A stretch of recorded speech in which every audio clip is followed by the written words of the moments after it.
નમસ્કાર,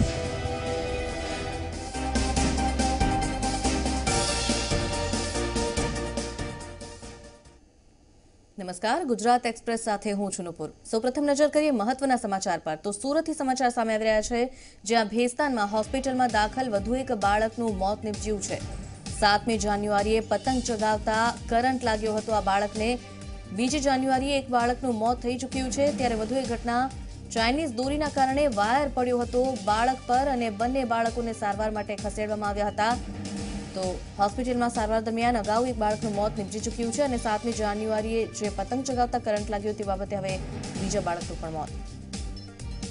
ચેતન વધુ માહિતી સાથે જોડાયા છે। ચેતન, જે રીતે કરંટ લાગ્યો હતો બાળકોને શું વધુ માહિતી? જી, ખાસ કરીને જે ઘટના છે તે સુરતના પાંડેસરા વિસ્તારની છે। ત્યાં એક બાળક જે છે તે ઉત્તરાયણને પતંગ ચગાવી રહ્યો હતો। તે દરમિયાન જ એક પતંગ લૂંટવા માટે તે દોડ્યો હતો। જો કે આ જે પતંગ છે તે વાયરમાં ભેળવાઈ ગયો હતો અને તે આ બાળક આ પતંગ લેવા માટે ચડ્યો હતો, જ્યાં તેને વીજ કરંટ લાગતા તેનું ઘટનાસ્થળે જ કમકમાટ પડ્યું, મોત નીપજી ચૂક્યું હતું। ઉલ્લેખનીય છે કે જે એક સપ્તાહ પહેલા જ આ રીતે બે જે બાળકો છે તેને કરંટ લાગ્યો હતો, જેમાં એક બાળકનું સારવાર દરમિયાન મોત નીપજ્યું છે। ત્યારે જે રીતે હાલ એક પછી જે ઘટના બની રહી છે, ખૂબ જ ગંભીર ઘટના બની રહી છે। આ અંગે સુરત પોલીસ કમિશનર તેમજ દક્ષિણ ગુજરાત વીજ કંપની દ્વારા પણ વારંવાર લોકોને સાવચેત કરવામાં આવતા હોય છે। જો કે તેમ છતાં આ રીતના જે બનાવો બને છે, ખૂબ જ ગંભીર બનાવો બની રહ્યા છે। જી બિલકુલ ચેતન, આભાર માહિતી માટે।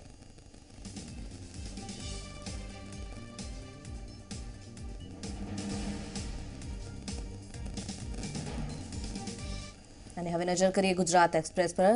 મહેફિલ કાંડમાં ઝડપાયેલ વિસ્મય શાહના વચગાળાના જામીનને હાઈકોર્ટે 2 દિવસની રાહત આપી છે। ત્યારે વિસ્મયના જામીનને લઈ હાઈકોર્ટમાં 11મી જાન્યુઆરીએ સુનાવણી હાથ ધરવામાં આવશે। મહત્વનું છે કે વિસ્મય સિવાયના તમામ આરોપીઓના જામીન મંજૂર થઈ ગયા છે। જામનગરમાં અકસ્માતમાં 2 યુવકોનો ચમત્કારિક બચાવ થયો છે। બાઇક સ્લીપ થયું અને બંને યુવક ટ્રકના પાછળના પૈડા નીચે દબાઈ ગયા હતા। જોકે સદનસીબે બંનેનો બચાવ થયો છે। મોટી દુર્ઘટના ટળી છે। આખી ઘટના સીસીટીવીમાં કેદ થઈ છે। જયંતિ ભાનુશાળી હત્યા કેસમાં વધુ એક મોટો ઘટસ્ફોટ થયો છે। તપાસમાં સામે આવ્યું છે કે જયંતિ ભાનુશાળીનો એક મોબાઈલ પણ ગાયબ છે। પોલીસને હત્યારાઓ આ મોબાઈલ પોતાની સાથે લઈ ગયા હોવાની શંકા છે। હત્યામાં 2 હથિયારનો ઉપયોગ થયો હોવાનું પણ સામે આવ્યું છે અને હત્યારાઓ પણ 2 હોવાનું ખુલ્યું છે, જેમાં એક હત્યારો ગુજરાતી બોલતો હતો, અન્ય એક હિન્દી બોલતો હતો। હત્યારાઓએ દરવાજો ખખડાવ્યો, જેને લઈને ભાનુશાળીએ દરવાજો તો ખોલ્યો, પરંતુ તેને ફરી બંધ કરવાનો પ્રયાસ પણ કર્યો હતો। જયંતિ ભાનુશાળીની હત્યાને લઈ ખુલાસો થયો। હત્યારાઓએ કમ્પાર્ટમેન્ટનો દરવાજો ખખડાવ્યો હતો। દરવાજો ખોલ્યા બાદ બંને વચ્ચે 10 મિનિટ વાતચીત પણ થઈ। 10 મિનિટ સુધી બંને વચ્ચે ઝઘડો થયો અને ત્યારબાદ હત્યા કરવામાં આવી। તો હત્યારા શખ્સો પૈકી એક હિન્દી ભાષી હોવાનું ખુલ્યું છે। હત્યા થયા બાદ મુસાફરે ભાનુશાળીને મૃત જોયા। અવાજ શાંત થયો ત્યાં સુધી મુસાફર ચાદર ઓઢીને સૂતો રહ્યો અને મૃતદેહ જ્યારે તેણે જોયો ત્યારે જાણ કરી પોલીસને। જયંતિ ભાનુશાળી કેસમાં સીઆઈડી ક્રાઇમ એટીએસની ટીમ ગાંધીધામ પહોંચી અને રેલવે સ્ટેશને તપાસ હાથ ધરાઈ। એક ટીમ ગાંધીધામ રેલવે સ્ટેશન તપાસ કરી રવાના થઈ, અન્ય એક ટીમ જે રેલવે સ્ટેશનના સીસીટીવીની તપાસ કરશે। ગુજરાત બીજેપીના પૂર્વ ધારાસભ્ય જયંતિ ભાનુશાળી, જેમના અંતિમ સંસ્કાર કરવામાં આવ્યા। પરિવારજનો સિવિલ હોસ્પિટલ પહોંચીને મૃતદેહ લઈ નરોડા નિવાસસ્થાને આવ્યા હતા અને ત્યારબાદ નરોડા સ્મશાનગૃહમાં જયંતિ ભાનુશાળીના અંતિમ સંસ્કાર કરવામાં આવ્યા। ભાનુશાળીના પુત્રીએ પિતાને અગ્નિદાહ આપ્યો।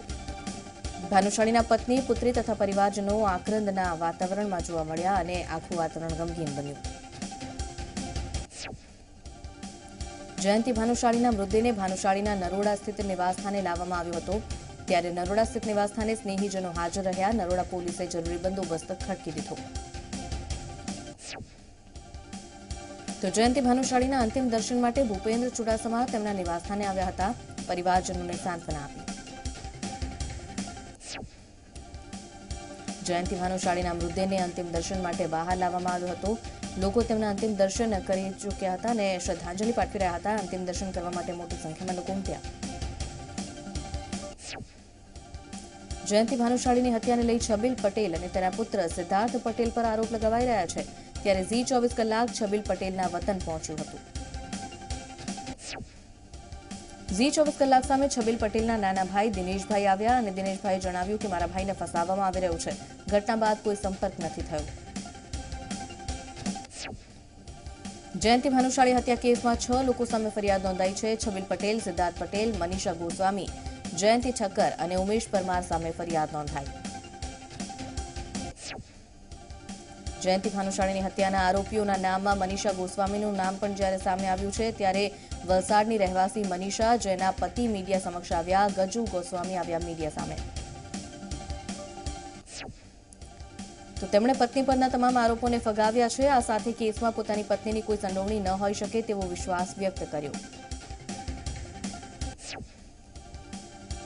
હત્યાના વિરોધમાં કચ્છનું નલિયા શહેર સજ્જડ બંધ રહ્યું છે. ભાજપના પૂર્વ ધારાસભ્ય જયંતિ ભાનુશાળી, જેમની હત્યા થઈ ત્યારે નલિયા તેમનો મત વિસ્તાર છે. એવામાં નલિયાના વેપારીઓ અને દુકાનદારોએ દુકાનો બંધ રાખીને પોતાનો વિરોધ દર્શાવ્યો.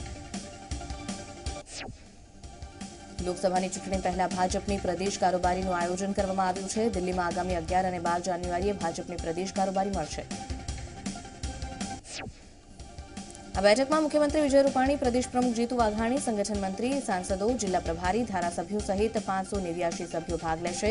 આ કારોબારીમાં લોકસભાના રોડમેપ પર ચર્ચા થાય તેવી શક્યતા છે. કોંગ્રેસના નારાજ નેતા અલ્પેશ ઠાકોરને ફરી દિલ્હીનું તેડું આવ્યું છે. આવતીકાલે તેઓ રાહુલ ગાંધી સાથે મુલાકાત કરશે. આ અંગે અલ્પેશે ઝી 24 કલાક સાથેની વાતચીતમાં જણાવ્યું કે ગુજરાત કોંગ્રેસમાં પોતાના સમાજને સમર્થન નથી મળતું. તેવી રજૂઆત તેઓ દિલ્હી જઈને કરશે અને અલ્પેશ ઠાકોરે 10% સવર્ણ અનામતને આવકાર્યું છે.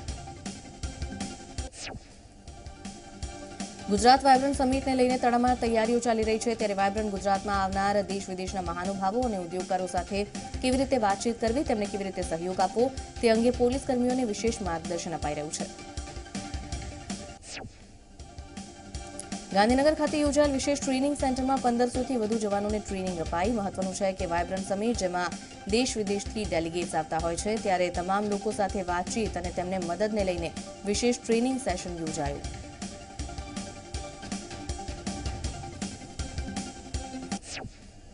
તો મહત્વના સમાચાર, બિન ખેતીની પ્રક્રિયા હવે ઝડપી બનાવવા માટે સરકારે એક મોટો નિર્ણય કર્યો છે.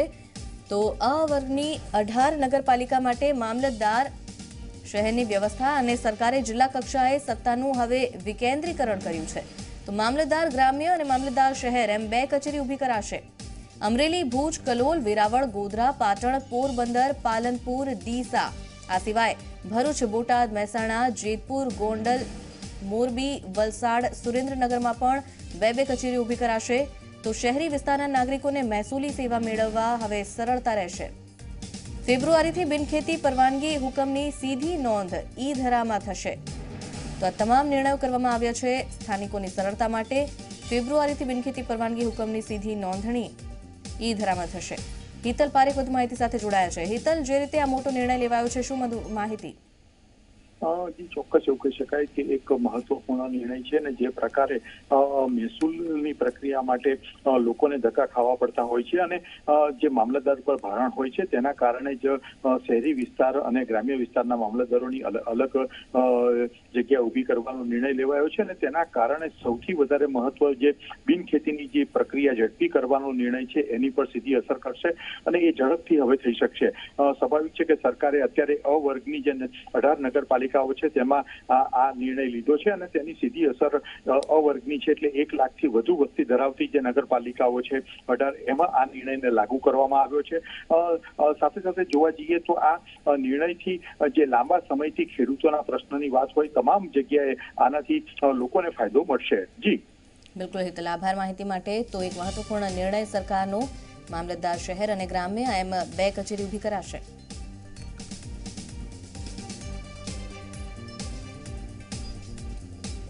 સમાચાર સુરતથી, જ્યાં વેપારીઓએ રિંગ રોડ આર-કેટી માર્કેટ બંધ કરાવી છે. તો વેપારીએ સિક્યોરિટી ગાર્ડ પર ચોરીનો આરોપ મૂક્યો છે. ગ્રે કાપડની ચોરીમાં આરોપ લાગ્યો છે, ત્યારે ગાર્ડની સંડોવણીનો આક્ષેપ લાગ્યો છે અને ગાર્ડ અને વેપારી વચ્ચે ઉગ્ર બોલાચાલી થઈ છે, જેને જોતા માર્કેટ બંધ કરાવાયું છે. તો સુરતની આ ઘટના, બોલાચાલી થઈ, સિક્યોરિટી ગાર્ડ પર આરોપ મૂકવામાં આવ્યો છે ચોરીનો. ગ્રે કાપડની ચોરીમાં તેની પણ સંડોવણી હોવાનો આક્ષેપ કર્યો છે દુકાનદારે. વેપારીએ આક્ષેપ કર્યો છે, ત્યારે બંધ કરાવાયું માર્કેટ. ચેતન વધુ માહિતી સાથે જોડાયા છે. ચેતન, કઈ બાબતે બોલાચાલી થઈ, શું વધુ માહિતી? જી ખાસ કરીને જે આજે એક સાથે 6 દુકાનોના તાળા તૂટ્યા હતા અને 6 દુકાનોમાંથી જે લાખો રૂપિયાનો જે ગ્રેના કાપડ છે તેની ચોરી થઈ હતી, જે અંગે વેપારીઓએ સીધો આક્ષેપ સિક્યુરિટી ગાર્ડ પર કર્યો હતો કે આ જે ચોરી સમગ્ર થઈ છે તેમાં સિક્યુરિટી ગાર્ડની પણ મિલીભગત છે. સિક્યુરિટી ગાર્ડ હોવા છતાં અહીં ચોરીને અંજામ આપવામાં આવતો હતો. સૌથી મોટી વાત છે, જેને લઈને વેપારીઓએ જે માર્કેટ છે આરકેટી માર્કેટમાં હોબાળો મચાવ્યો હતો. હોબાળાની સાથે જે માર્કેટના જે મુખ્ય પ્રમુખ છે તે પણ આવી પહોંચ્યા હતા અને સમગ્ર જે માર્કેટ છે તે માર્કેટ બંધ કરાવવામાં આવી હતી અને સિક્યુરિટી ગાર્ડ અને વેપારીઓ વચ્ચે ઉગ્ર બોલાચાલી થઈ હતી. હાલ જે સલાબતપુરા પોલીસ તેમજ ઉપરી અધિકારીનો જે કાફલો છે તે ઘટના સ્થળે પહોંચી ગયો છે. આ તમામ જે વિગત શું છે, કઈ રીતે ચોરીને અંજામ આપવામાં આવ્યો હતો, કોણ કોણ આ ચોરીમાં સંડોવાયેલું છે તે અંગે તપાસ હાથ ધરવામાં આવી છે. જી ચેતન, આભાર માહિતી માટે. તો તપાસ કરવામાં આવી રહી છે. હાલ તો માર્કેટ બંધ કરવામાં આવ્યું છે. તો સુરતની આ ઘટના, આરકેટી માર્કેટ જે બંધ કરાવાયું છે, વેપારીએ આક્ષેપ કર્યો છે સિક્યોરિટી ગાર્ડ પર કે ચોરી જે થઈ છે કાપડની તેમાં તેની સંડોવણી છે. આ આક્ષેપ સાથે વેપારીઓએ હોબાળો મચાવ્યો છે. માર્કેટ બંધ કરવામાં આવ્યું છે. તો આ માર્કેટના પ્રમુખ પણ પહોંચ્યા હતા.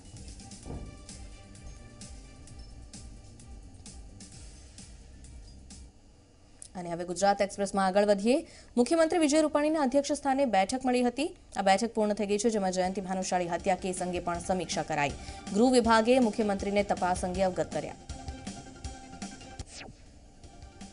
ગીર સોમનાથના જિલ્લા શિક્ષણ અધિકારીએ પ્રાથમિક શાળાના શિક્ષકોને મોબાઈલ ન વાપરવા માટે આદેશ કર્યો છે.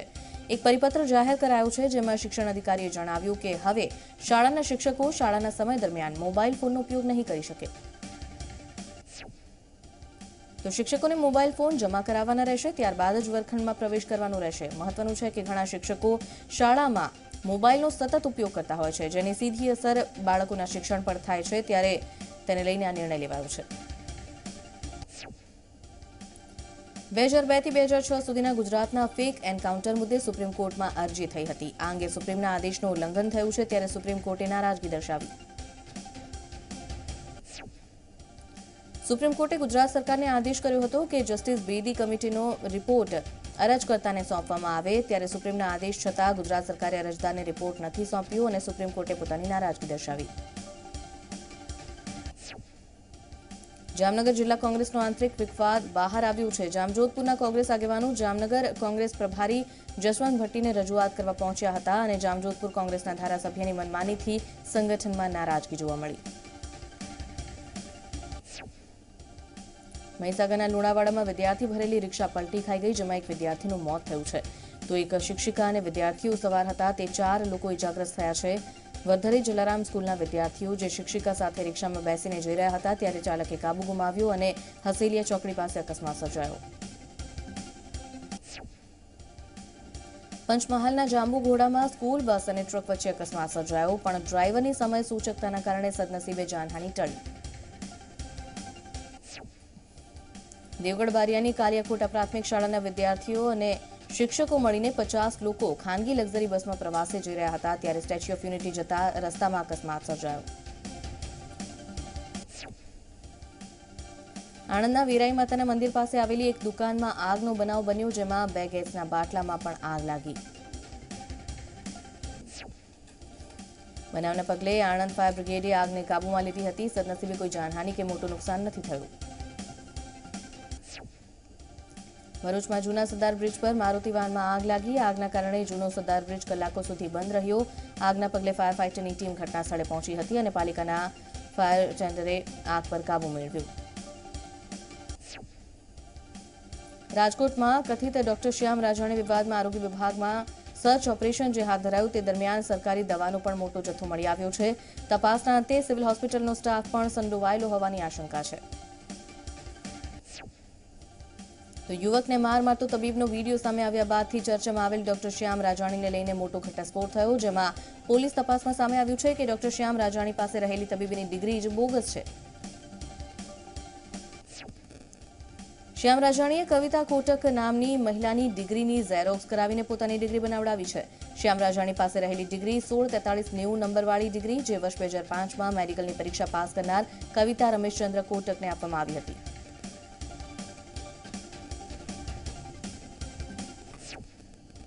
સમાચારોમાં આગળ વધીશું એક બ્રેક બાદ.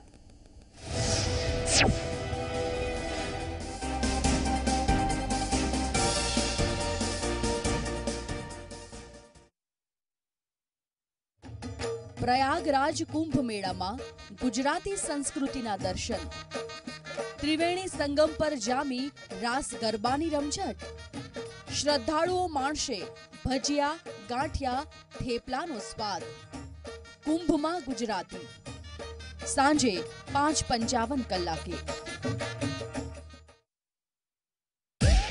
આવી રીતે લાઈવ ચેનલ પર મને મારવાની ધમકી આપી. રાજ સીમાના વિચારો આયા કર્યા છે મને. કોણ સીમાલા? કાલે મર્ડર જોયું આપણે. મેં ખાલી પિક્ચર જ જોયું છે, મર્ડર લાઈવ કોઈ દિવસ નહીં જોયું.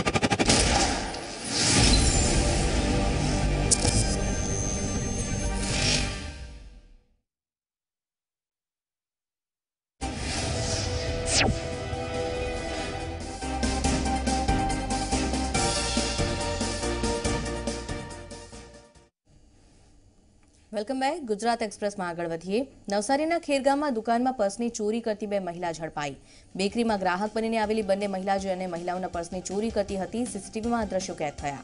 તો પાકીટ ચોરીની આ ઘટનાથી સમગ્ર વિસ્તારમાં ચકચાર મચી ગઈ. સુરતના પલસાણામાં આવેલા ગંગાધરા ગામની ચરોતરિયા સમાજની વાડીમાંથી સોનાના દાગીનાની ભરેલી બેગની ચોરી થઈ છે. લગ્ન પ્રસંગે સ્ટેજ પર 21 તોલાના દાગીના હતા, જેની કિંમત 6,88,000 થાય છે. આ સમગ્ર ઘટના વાડીના સીસીટીવીમાં કેદ થઈ છે. દાહોદના ગોદી રોડ વિસ્તારમાં મોડી રાત્રે એક ઘરની દિવાલ પાસે બે ઈસમો લઘુશંકા કરવા ઉભા રહેતા ઘર માલિકે ઠપકો આપ્યો, ત્યારે મામલો વિચક્યો હતો. બંને ઈસમોએ બીજા માણસો બોલાવી લાવતા બબાલ વધુ થઈ. બબાલમાં ઘર પાસે ઉભેલ બાઇક અને રિક્ષા પણ તોડી પાડવામાં આવી, તો ઘર પર પથ્થરમારો કરવામાં આવ્યો. આ તકરારમાં એક યુવક ઇજાગ્રસ્ત થયો અને તેને સારવાર માટે હોસ્પિટલ લઈ જવામાં આવ્યો. પોલીસે તપાસ હાથ ધરી. તાપીમાં 6 ડિસેમ્બરના રોજ સોનગઢના ચીખલી ભેંસરોટ ગામે 10થી વધુ શખ્સોએ બે વ્યક્તિ પર હુમલો કર્યો હતો. હુમલાખોરોએ બંનેને જાનથી મારી નાખવાની ધમકી આપી હતી અને લાકડીથી ઢોરમાર માર્યો હતો. આ હુમલા અંગેના સીસીટીવી હવે સામે આવ્યા છે, ત્યારે પોલીસે હાલ તો ઘટના અંગે તપાસ શરૂ કરી છે. હજુ સુધી હુમલાનું કારણ બંધ છે. ખેડાના નડિયાદમાં મોબાઈલ ટાવર નાખવાને લઈને સ્થાનિકોએ વિરોધ દર્શાવ્યો. પોપટિયા કુવા વિસ્તારમાં ટાવર નાખવાની શરૂઆત થતા સ્થાનિકોએ હોબાળો મચાવ્યો, જે બાદ સ્થાનિકોએ ટાવર નાખવાની કામગીરી અટકાવી દીધી હતી અને પાલિકા સામે હાય હાયના નારા લગાવ્યા.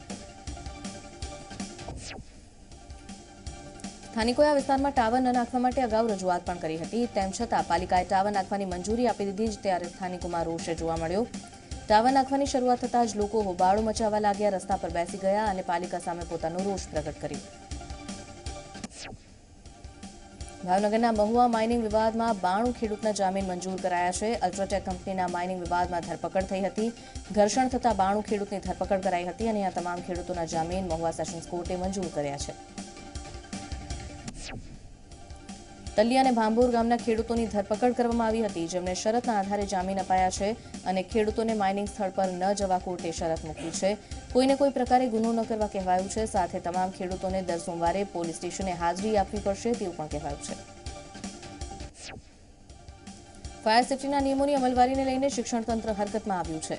જિલ્લા શિક્ષણ અધિકારીએ ખાનગી ટ્યુશન ક્લાસીસનો સર્વે કરાવડાવ્યો અને સર્વેમાં 250 ટ્યુશન ક્લાસીસમાં ફાયર સેફ્ટીના સાધનો જોવા નહોતા મળ્યા, ત્યારે નિયમોનું ઉલ્લંઘન કરનાર ટ્યુશન ક્લાસીસની યાદી જિલ્લા કલેક્ટરને અપાઈ છે. અરવલ્લીના ધનસુરાના આરરૂનમાં પશુપાલકોએ હલકી ગુણવત્તાનું સાબરદાણ આપ્યાનો આક્ષેપ કર્યો છે, ત્યારે હોબાળો મચ્યો. 200થી વધુ લોકોને ખામીયુક્ત દાણ અપાયું હોવાનો આક્ષેપ પશુપાલકે કર્યો છે. ખેડૂતો જણાવ્યું કે સાબરદાણ ખાધા બાદ પશુઓ બીમાર પડ્યા હતા અને દાણમાં ખામીના પગલે પશુપાલકોની દૂધની આવક છે તેમાં પણ ઘટાડો થયાની વાત સામે આવી છે. પશુઓને પોષણક્ષમ આહાર નહીં મળતા પશુપાલકોની ચિંતામાં વધારો થયો છે. ઉકાઈ જેબી ખાતે 100 જેટલા બેરોજગાર તાલીમાર્થીઓ યોગ્ય ન્યાય ન મળતા 2 દિવસ ધરણા પર ઉતર્યા, તો જીએસીસીએલમાં 15 વર્ષથી કોન્ટ્રાક્ટ પર નોકરી કરતા અને સિનિયોરિટી લિસ્ટમાં હોવા છતાં તાલીમાર્થીઓની કાયમી નોકરીનો હુકમ ન મળતા તાલીમાર્થીઓમાં આક્રોશ જોવા મળ્યો. જો આ મુદ્દે યોગ્ય નિર્ણય નહીં લેવાય તો તેઓએ આંદોલનની ચીમકી પણ ઉચ્ચારી છે. ધરણા દરમિયાન એક વ્યક્તિની તબિયત લથડી પણ હતી, તેમને હોસ્પિટલ લઈ જવાયા. પાક મરીન દ્વારા ભારતીય બોટ અને માછીમારોના અપહરણનો સિલસિલો હજી પણ યથાવત છે. 3 બોટ સાથે 18 માછીમારોનું અપહરણ ફરી એકવાર કરાયું છે. અગાઉ 4 જાન્યુઆરીએ પણ એક બોટ અને 5 માછીમારોનું અપહરણ કરવામાં આવ્યું હતું. અપહરણ કરાયેલી બોટ પોરબંદર અને ઓખાની હોવાની સંભાવના છે. ગીર સોમનાથમાં આવેલ ગઢડામાં સરકારી કચેરીઓમાં કનેક્ટિવિટીની મુશ્કેલી પડી રહી છે, જેને લઈને સ્થાનિકો, ખેડૂતો સહિત વિદ્યાર્થીઓ પરેશાન છે. કનેક્ટિવિટીના અભાવના કારણે વારંવાર કામ કરાવવા માટે નાગરિકોને ધક્કા ખાવા પડે છે અને રજૂઆત કરવા છતાં કોઈ પણ પગલાં નથી લેવાતા, ત્યારે લોકોમાં રોષ. જૂનાગઢના કેશોદ માર્કેટિંગ યાર્ડના અધિકારીઓએ વેપારીના ગોડાઉનમાં જઈ વેપારીની મગફળી પર કબજો કરતા વિવાદ સર્જાયો. આરોપ છે કે વેપારીઓએ 3 વર્ષથી ટેક્સ નથી ભર્યો, ત્યારે યાર્ડે મગફળી પર કબજો મેળવ્યો. વેપારીએ માર્કેટ યાર્ડની કાર્યવાહીનો વિરોધ કરતા વિવાદ સર્જાયો અને વેપારીનો આક્ષેપ છે કે યાર્ડ સંચાલકો બળજબરીથી શેષના નામે નાણાં પડાવી રહ્યા છે. છોટાઉદેપુરના સંખેડાના કલેડિયામાં રસ્તા પર કપાસના વાહનોની લાંબી લાઈન લાગેલી જોવા મળી. સીસીસીઆઈએ કપાસની ખરીદી બપોર સુધી ચાલુ નહીં કરતા ખેડૂતોમાં ભારે રોષ જોવા મળ્યો. ખાનગી વેપારીઓને પણ ખરીદી નહીં થતા મુશ્કેલીનો સામનો કરવાનો વારો આવ્યો છે.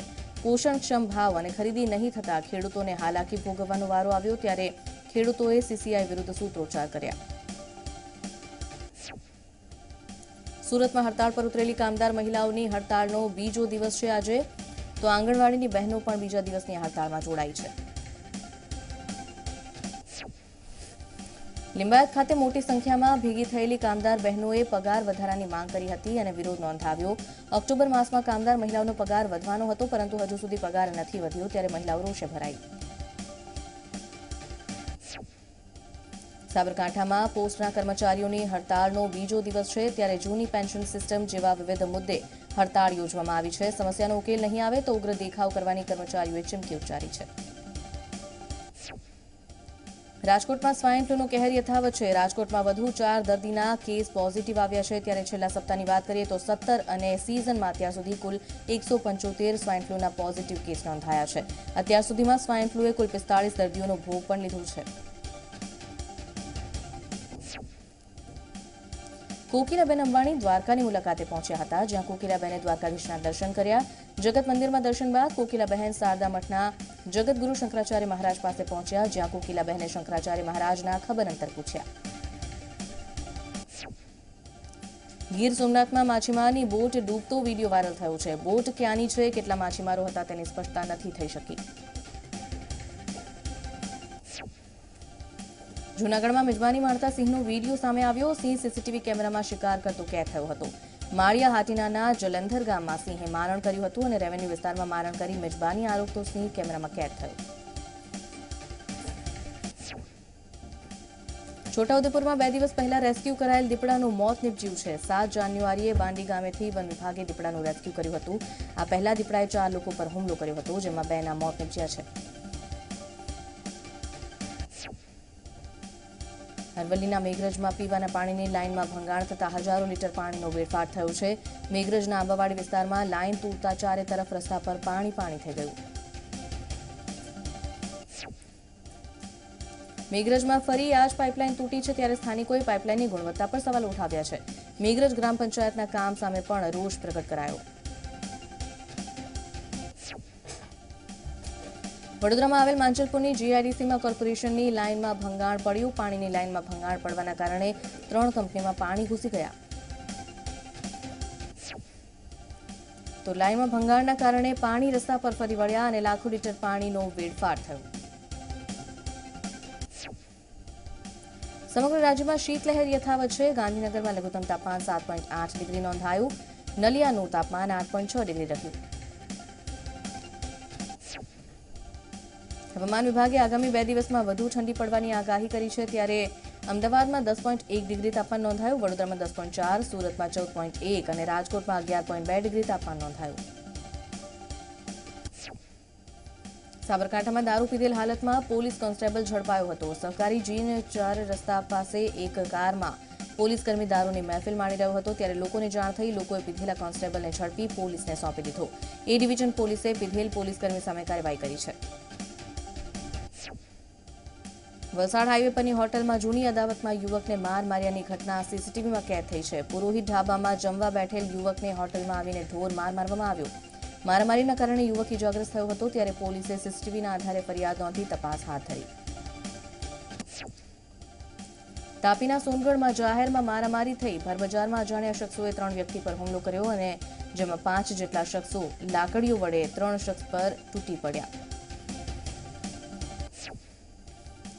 નારોલમાં થોડા દિવસ અગાઉ ગુમ થયેલ કનૈયા પરિહાર નામના બાળકનું કંકાલ મળી આવ્યું હતું. પોલીસ તપાસમાં કનૈયાની હત્યા થઈ હોવાનું બહાર આવ્યું હતું. નારોલ પોલીસે એક શખ્સની અટકાયત કરી છે. મૃતક કનૈયાના મામાએ પાડોશમાં રહેતી મહિલા સાથે શારીરિક અડપલા કર્યા હતા, જેની અદાવત રાખીને પાડોશીએ માસૂમ કનૈયાની હત્યા કરી તેના મૃતદેહને દાટી દીધો. મહેસાણાના માલ ગોડાઉન વિસ્તારમાં ફૂડ એન્ડ ડ્રગ વિભાગે દરોડા પાડ્યા હતા. ફૂડ એન્ડ ડ્રગ વિભાગે રેડ પાડી 58 સિંગ તેલના ડબ્બા સીઝ કર્યા હતા. તેલનો જથ્થો શંકાસ્પદ હોવાની માહિતીના આધારે કાર્યવાહી કરવામાં આવી. લેબોરેટરીમાંથી જ્યાં સુધી રિપોર્ટ નહીં આવે ત્યાં સુધી તેલના ડબ્બા સીઝ રાખવામાં આવશે અને સીઝ કરવામાં આવેલ 58 ડબ્બાની કિંમત 75,000 રૂપિયા છે. જયંતિ ભાનુશાળીની હત્યાના કેસમાં જે ટ્રેનમાં હત્યા થઈ, જે કોચમાં હત્યા થઈ, તે કોચની રાઉન્ડ ધ ક્લોક સુરક્ષા કરવામાં આવી રહી છે. કોઈ સંજોગોમાં પુરાવાનો નાશ ન થાય તે માટે કોચને સુરક્ષિત જગ્યા પર રાખવામાં આવ્યો છે. ગુજરાત પોલીસના 10 જવાન અને રેલવે પોલીસના 6 જવાન ખડે પગે કોચની સુરક્ષા કરી રહ્યા છે. અમદાવાદમાં દારૂ ઘુસાડવાના ષડયંત્રનો પર્દાફાશ થયો છે. બગોદરા નજીકથી ટ્રક ઝડપી દારૂનો જથ્થો ઝડપી પાડવામાં આવ્યો. પોલીસે ટ્રક સહિત 25,82,000નો મુદ્દામાલ જપ્ત કર્યો. આરઆર સેલે 13 લાખથી વધુનો દારૂનો જથ્થો જપ્ત કરી એક વ્યક્તિની ધરપકડ કરી છે. પાવડરની થેલીની આડમાં દારૂ ઘુસાડવામાં આવતો હતો. મહેસાણામાં કડી તાલુકાના બોરીસાણા ગામે જૂથ અથડામણની ઘટના સામે આવી. એક જ કુટુંબના 2 પરિવાર વચ્ચે વર્ષોથી જમીન મામલે વિવાદ ચાલતો હતો, જે ઉગ્ર સ્વરૂપ જેણે ધારણ કર્યું અને આ બાબતે બંને પરિવારના સભ્યો એકબીજા સામે આવી ગયા અને ખુલ્લા હાથની મારામારી પર ઉતરી આવ્યા.